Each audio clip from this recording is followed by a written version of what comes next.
Bonsoir à tous et bienvenue sur le plateau d'Un cœur qui écoute, votre émission de spiritualité. Aujourd'hui, nous avons le plaisir de recevoir Roch-Étienne Noto. Vous venez de publier Dieu chemin faisant, itinéraire de la mission de France aux éditions Salvator.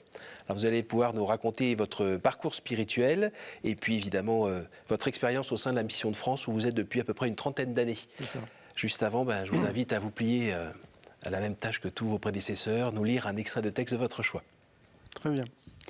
Donc, alors, il s'agit d'un extrait du cardinal Suard, Essor ou déclin de l'Église, donc sa lettre encyclique, sa lettre qu'il avait écrite en 1947.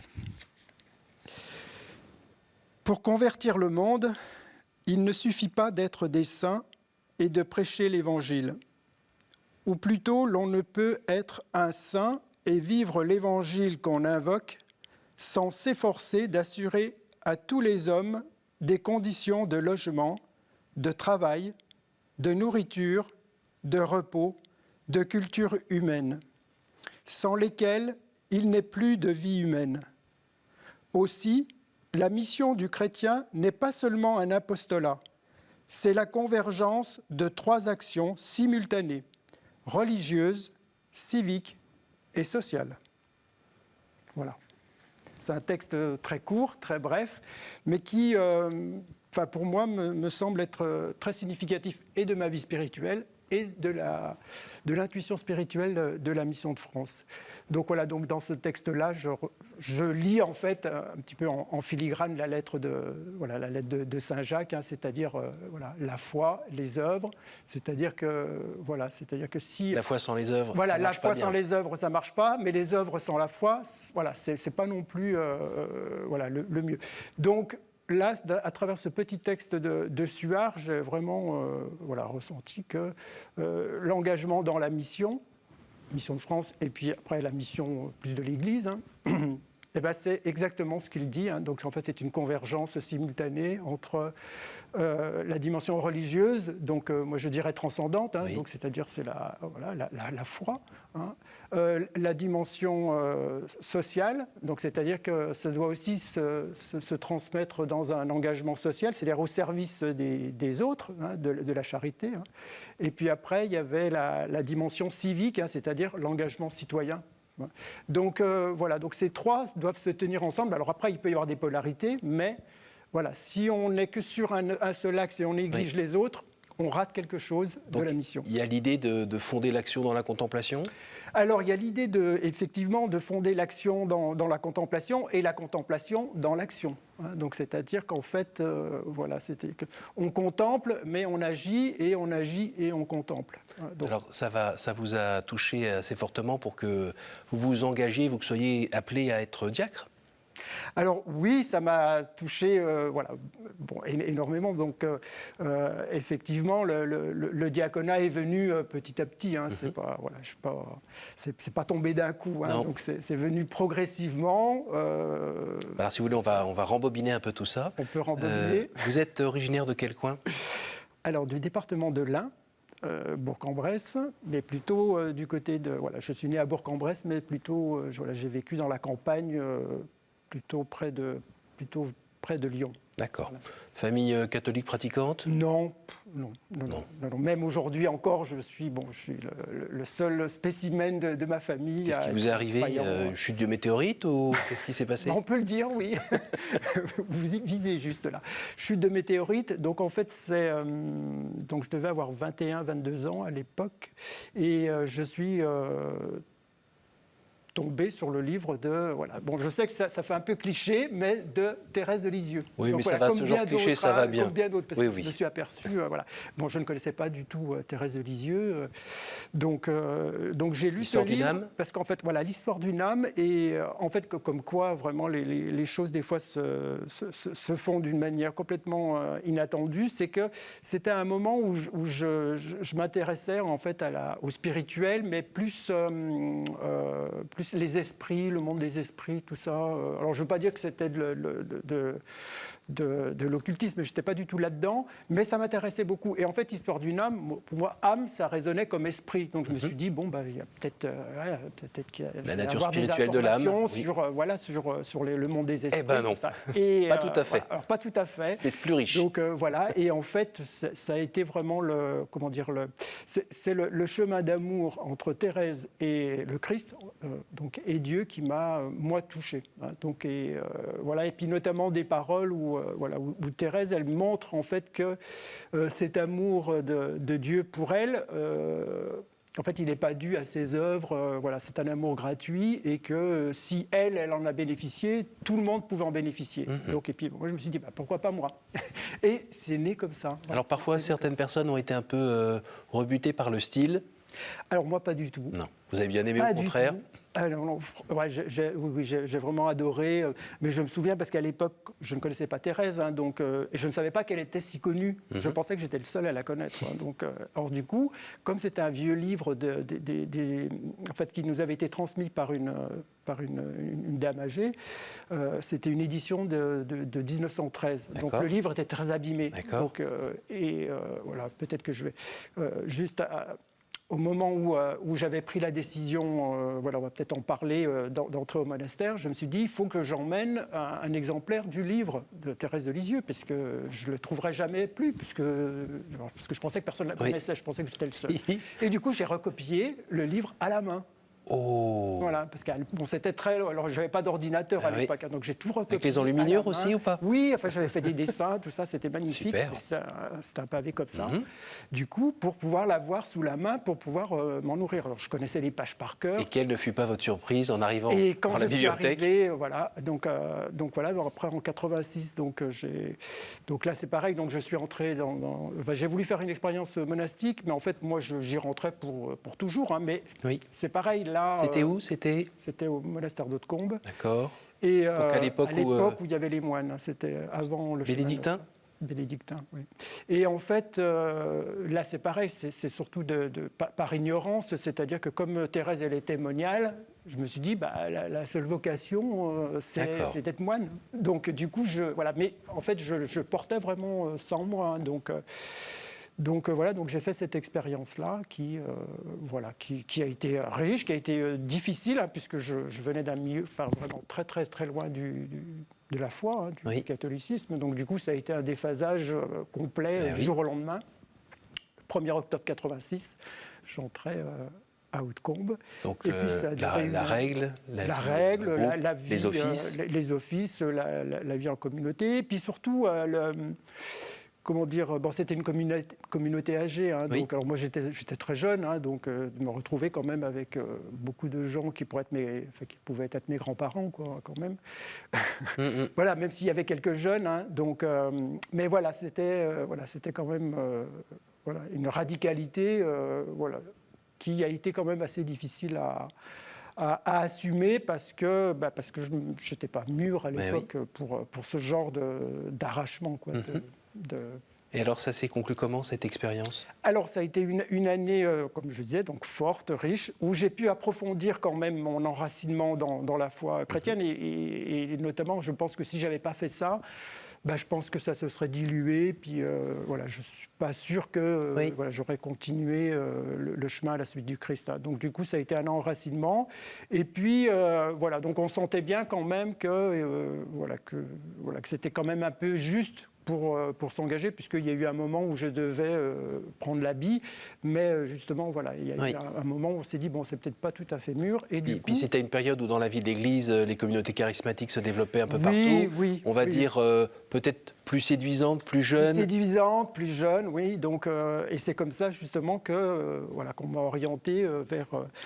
je ne veux pas dire le renouveau charismatique, parce qu'à ce moment-là, on ne parlait pas de renouveau charismatique, hein, mais c'était plutôt vers une communauté de prière et d'évangélisation, une école de prière et d'évangélisation qui était celle du Père Daniel Ange, Jeunesse Lumière. Donc ça a duré une année de formation. Et là, en fait, je découvrais qu'il y avait des jeunes dans l'église, parce qu'en fait, je ne m'en doutais même pas. Hein, donc Mais des trucs tout bêtes, hein, par exemple, des choses, ça m'est resté en tête. Quand j'étais au monastère, il y avait le maître des novices qui me dit bon, tu vas dans la chapelle, là-bas, enfin, voilà, tu vas dans la chapelle, et si tu vois la lumière rouge, c'est que Dieu est présent.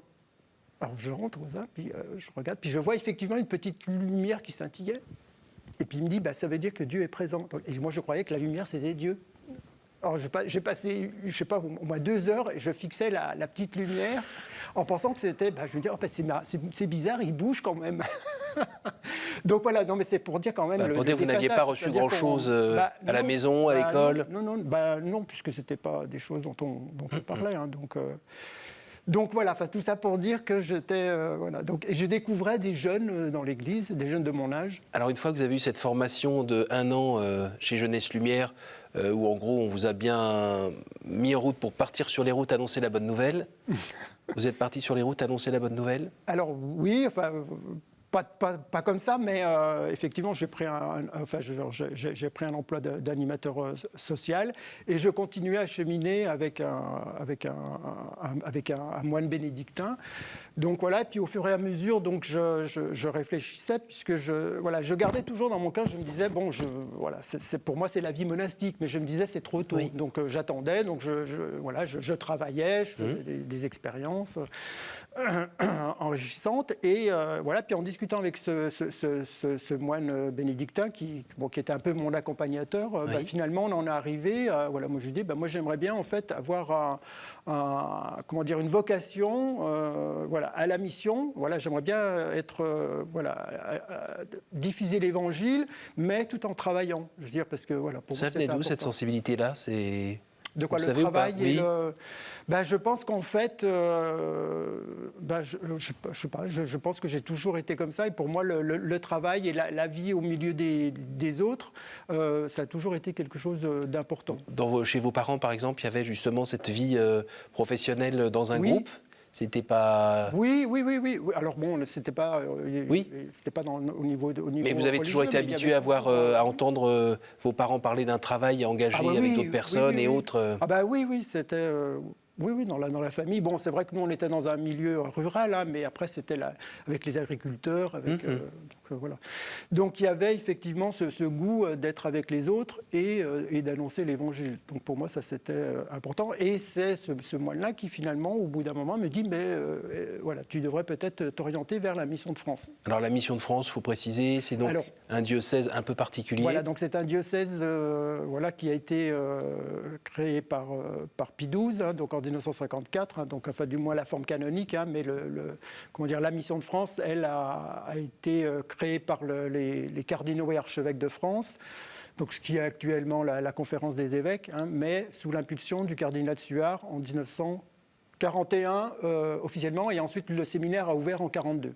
L'intuition, c'est notamment de ne pas laisser des zones comme les usines sans présence chrétienne à l'intérieur. Au départ, c'était surtout le milieu rural, hein, puisque le cardinal Suard a commencé à imaginer la Mission de France, il était archevêque de Reims à l'époque, un diocèse très rural, et l'objectif c'était de dire il y a des endroits où il y a beaucoup de prêtres, et il y a des endroits où il n'y en a pas, alors que c'est les endroits les plus déchristianisés. Donc du coup, en fait, il faudrait organiser pour que ce soit des prêtres qui aillent dans les milieux déchristianisés, puisque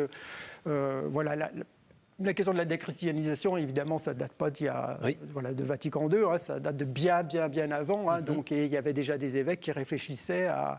et du coup, de créer un séminaire spécifiquement pour les zones déchristianisées, avec une formation un peu particulière pour aller à la rencontre des gens là où ils sont. Les prêtres ouvriers, c'est cette famille-là ? Exactement. Donc les prêtres ouvriers pour lesquels j'ai une admiration sans borne. Vraiment, pour moi, ils sont exceptionnels dans tout, hein, même s'il y a eu des abus, hein, ça c'est sûr. Mais la force de la vocation des prêtres ouvriers, pour moi, c'est quelque chose d'exceptionnel. Et alors vous, votre place dans cette Mission de France aujourd'hui, quelle est-elle ? Donc moi je suis diacre, hein, donc depuis 99. Donc ça fait 23 ans. Donc moi je suis dans le diocèse du Val-de-Marne et plutôt orienté monde de la santé, hein, puisque ça c'est mon travail depuis maintenant plus de 30 ans. Hein, donc je suis dans le service public depuis 94, hein, donc ça, voilà. Ça, et alors là, comment vous vivez, vous, particulièrement, cette présence chrétienne dans un milieu hospitalier public au sein de la Mission de France? Oui. Alors, comment... effectivement, donc, dans le service public, c'est sûr qu'on n'affiche pas sa foi. Hein, donc voilà. Alors après, ça passe essentiellement quand même par le témoignage de vie, la manière dont... Donc voilà, donc moi, quand j'étais infirmier en milieu carcéral, hein, donc en fait, il y a une manière d'envisager le patient, d'envisager le détenu, la relation, hein, donc, et puis après, les relations avec les collègues, voilà, donc certains savaient, d'autres ne savaient pas, mais c'est-à-dire et d'autres pouvaient vous interroger du genre, mais tu carbures à quoi? Parce que tu souris alors qu'il n'y a pas de raison de sourire, et si tu es là, vous pouviez donner votre témoignage. Exactement. Par exemple. Voilà, c'est-à-dire le témoignage, alors c'est-à-dire, de donner l'idée que la vie, dans la vie, tout n'est pas triste, hein, donc, ou tout n'est pas grave. Voilà, il y a quand même des choses sur lesquelles on peut s'appuyer pour avancer. Hein. Et je garde toujours cette manière dont le cardinal Suard envisageait l'évangélisation, c'est-à-dire d'avoir un regard positif sur le monde. Hein. Donc, c'est-à-dire que le monde souffre suffisamment pour ne pas en rajouter, donc il faut être positif, il faut vraiment essayer d'aller chercher ce qui pousse, ce qui germe, ce qui grandit, hein, et pas uniquement regarder ce qui dépérit. Quoi. Et dans les poches, vous avez toujours 2-3 exemplaires de Sainte Thérèse que vous distribuez aux gens qui vous le demandent? Alors non, j'ai plus. Ça, je l'ai longtemps gardé pour moi, mais non. Après, dans mes poches, ce que j'ai surtout, c'est le Cantique des Cantiques que je garde précieusement, hein, donc depuis pratiquement le début. Donc, et puis après, effectivement, moi, dans mon sac, j'ai toujours un évangile. Donc voilà, puis après, c'est surtout les paroles, c'est les dialogues, hein, qu'on a, surtout interpersonnels avec les gens. À quoi vous ressourcez-vous quand, de temps en temps, l'air de rien, la vie est un peu difficile et on allume sa radio, on parle avec des gens, on va au travail, tout est un peu noir partout. Comment vous faites pour ne pas être submergé? Je dirais c'est d'abord la prière, c'est-à-dire que quand on est diacre, on est donc c'est la prière des heures, hein, oui. Donc surtout le matin, donc avant d'aller au travail, donc je récite tous les jours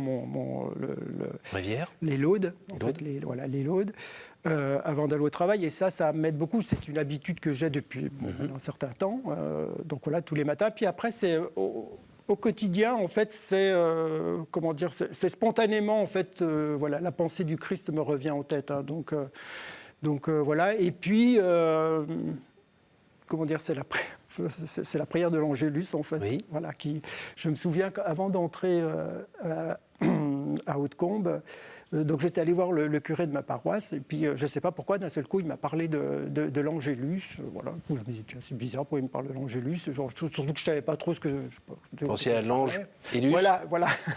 On ne dit pas Élus, pourquoi Élus? Et puis finalement, en fait, c'est quelque chose qui rythme ma journée, donc c'est-à-dire le matin, le midi et le soir. Donc permet de se réaligner alors qu'on est dispersé par des activités autres. Alors je l'associe à un autre truc que je fais et qui permet à chaque fois de réciter cette petite prière. Mais après, c'est vraiment le contact avec les gens. Hein. Donc c'est ça, en fait, dans lequel je me ressource, hein, vraiment. La Mission de France, son intuition, comme ça, quand on ne connaît pas très bien, on a l'impression que ça correspond plus à une époque passée. Est-ce que c'est votre analyse? Non, parce que... évidemment, je veux dire, c'est une histoire qui a été riche, hein, avec beaucoup de rebondissements, un peu chaotique. Donc, effectivement, avec des heures un peu, notamment avant Vatican II, hein, puisque la manière dont les prêtres de la Mission de France ont exercé leur sacerdoce a aussi eu un impact sur le Concile Vatican II, sur la manière de voir je ne veux pas dire de réformer le ministère, c'est pas ça, mais bon, là, il y a quand même eu des petits déplacements qui se sont faits au niveau du ministère presbytéral. Mais effectivement, c'est une histoire qui a continué, hein, quand même, avec des hauts et des bas. Donc aujourd'hui, je sais que les derniers, il y a quelques mois, il y avait 13 séminaristes à la Mission de France. Donc voilà, c'est pas rien quand même. Hein. Donc ça veut dire quand même que ça continue d'attirer. Mais effectivement, Avec tout le reste, c'est-à-dire que, comment dire, il y a eu les effondrements des idéologies, Oui. donc y compris aussi la manière la manière d'être missionnaire aussi. Oui. Voilà, c'est beaucoup plus compliqué aujourd'hui dans un monde où il n'y a plus d'affrontement entre deux blocs. Hein, Oui. donc, c'est-à-dire, on voyait bien, hein, par exemple, la Mission de France a beaucoup été en dialogue avec le Parti communiste, par exemple, mais c'est aussi à un moment où l'Église, elle représentait encore quelque chose dans la société, même s'il y avait beaucoup de déchristianisation, et les prêtres de la Mission de France le découvraient vraiment... le découvrait chaque jour. Hein. Et en même temps, il y avait cette force du Parti communiste, hein, qui faisait qu'il pouvait y avoir un dialogue ou un non-dialogue. Mais, par exemple, avec Madeleine Delbrel, qui a été assez proche de la Mission de France pendant un certain temps, voilà, il y avait ce dialogue-là. Aujourd'hui, c'est beaucoup plus diffus, c'est beaucoup plus compliqué, puisqu'en fait, on est plutôt face à beaucoup d'indifférence. En fait. Donc, du coup, c'est pas si simple que ça de trouver sa place dans la mission et dans le dialogue. Et il y a d'autres religions qui peut-être aussi, je ne veux pas dire entrent en concurrence, mais font que la tâche est moins naturelle, encore moins naturelle qu'avant, je ne sais pas, hein. C'est une question. Alors c'est assez paradoxal. Par exemple, pour parler de l'islam, comment dire, bon, là je fais aussi j'ai été aussi enseignant en institut de formation en soins infirmiers, et on voit de plus en plus de filles arriver avec le voile, avec tout ça. Ça c'est assez nouveau aussi, hein, ça date de quelques années. Hein. Et effectivement, en même temps, alors d'un côté, je me dis... Voilà, c'est une manière étrange, parce que pour moi, c'est très étrange d'afficher sa foi comme ça, à travers un habit. Notamment des religieuses ou des religieux, on peut le comprendre, mais bon, pour des jeunes filles qui sont étudiantes. Mais en même temps, je me dis, d'un autre côté, ça dit quelque chose quand même de la transcendance de Dieu. Donc, c'est-à-dire quand même, Dieu est quand même présent dans le monde et dans la société, et on est obligé de le voir. Donc voilà. Qu'est-ce que vous avez voulu nous transmettre dans ce livre ? Alors, à travers ce livre, donc Dieu, chemin faisant, donc en fait, ce qui pour moi était important, donc outre le fait que que nous célébrons cette année les 80 ans de l'ouverture du séminaire de la Mission de France, c'était surtout de mettre en avant des éléments essentiels de la spiritualité de la Mission de France, des gens de la Mission de France. Hein. Et notamment, je reviens tout à l'heure avec la dimension religieuse, civique et sociale. Hein, donc, c'est-à-dire qu'en fait, c'est un engagement sur ces trois dimensions, avec des polarités, mais on essaye de tenir ces trois dimensions en même temps. Hein. Donc, c'est-à-dire le rapport au transcendant, hein, à la foi, le rapport à la société, et ensuite le social, c'est-à-dire aussi prendre en compte les pauvres. Hein. Ça, c'est extrêmement important. Hein. Donc, c'est-à-dire qu'il n'y a pas de mission si on ne s'occupe pas des pauvres. Donc, et aujourd'hui, avec vos 30 ans d'expérience, vous arrivez à concilier les trois ?